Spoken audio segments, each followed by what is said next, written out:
अमन और साक्षी ने किसी तरह मोती महल से अपनी जान बचाई थी, लेकिन वे जानते थे कि यह अंत नहीं था, यह सिर्फ एक शुरुआत थी। रात के भयानक मंजर ने साक्षी के दिमाग में घर कर लिया था। हर रात उसे वही भयानक दृश्य सपने में दिखता, अपना ही शरीर उल्टा मुड़ा हुआ, खून से सना चेहरा और राजा विक्रम सिंह की भयानक हंसी। वह हर रात नींद में कांपती और चीख उठती। अमन ने फैसला किया कि वे एक तांत्रिक की मदद लेंगे। अमन और साक्षी शहर से दूर बाबा भैरवनाथ के आश्रम पहुंचे। बाबा ने साक्षी को देखते ही अपनी आंखें बंद कर लीं और जोर से बोले, राजा अभी भी तेरे अंदर है, उसने तुझे छोड़ा नहीं, वह तुझे अपना बना चुका है। अमन का खून ठंडा पड़ गया। पर बाबा, हमने तो मंत्र से उसे भगा दिया था। बाबा ने आंखें खोली। तूने उसे शरीर से निकाला, लेकिन आत्मा अभी भी तेरी प्रेमिका में बसी हुई है, और अब वह धीरे धीरे इसे पूरी तरह अपने कब्जे में ले लेगा। अमन ने कहा, तो हमें क्या करना होगा बाबा? बाबा ने गहरी सांस ली और कहा, तुम्हें मोती महल लौटना होगा।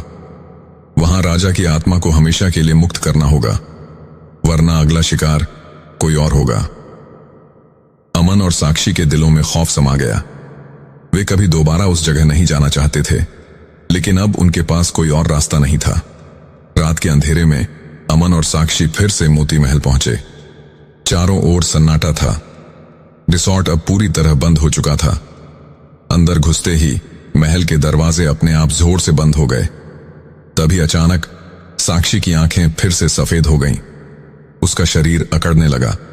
साक्षी का शरीर हवा में उठ गया और उसकी हड्डियां फिर से अजीब तरीके से मुड़ने लगीं, और साक्षी हाथ पैरों के बल उल्टी चलती हुई उसकी तरफ बढ़ने लगी। उसके मुंह से खून टपक रहा था।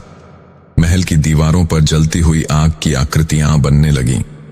यह वही दृश्य था जब रानी ने आत्मदाह किया था। राजा की आत्मा पूरी तरह जाग चुकी थी। अमन को बाबा भैरवनाथ की बात याद आई, राजा को मुक्ति दो।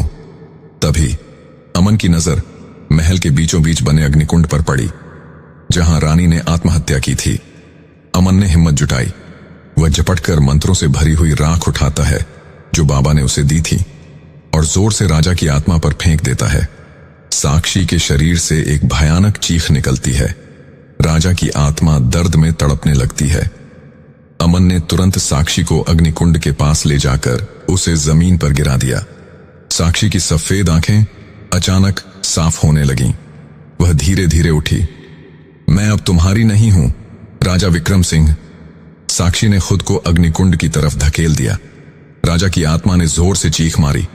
महल हिलने लगा। दीवारों में दरारें पड़ गईं। राजा विक्रम सिंह की आत्मा जलकर राख बन गई।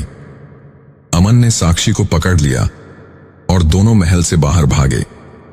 अमन और साक्षी ने पीछे मुड़कर देखा, महल की खिड़कियों में अब कोई परछाई नहीं थी। शाप मिट चुका था।